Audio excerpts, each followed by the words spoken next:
ሁሉም ምድር ላይ ምንም ነገር ቋሚ የሆነ ነገር የለም። ጣይቱ ግን ይበቃሻል። በቃ በጣም ነው የማመሰግነው። ሁሉም ለአፈር ነው።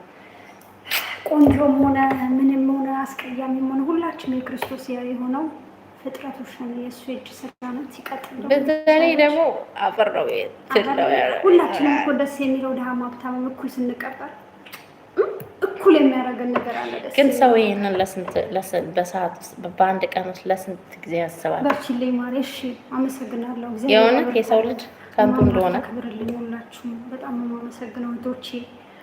እንጀራ ይውጣላችሁ፣ ከመዳን ቤት ያውጣችሁ። በዕለተ ቀኗም አምላክ ወላዲተ አምላክ ሰፊ እንጀራ ትስጣችሁ። አሜን። መልካም ትዳር ትስጣችሁ። እረፍ የምትሉበት ከስደት የምትወጡበት አሜን። ወልዳችሁ ከብራችሁ የምታፈሩበት ይስጣችሁ። አሜን። ማምላክ ታበርታችሁ። በሰላም ሀገራችን ይመልሰን። ሀገራችን ኢትዮጵያ ሰላም ያርግልን። አሜን። ተባረኩ። አመሰግናለሁ።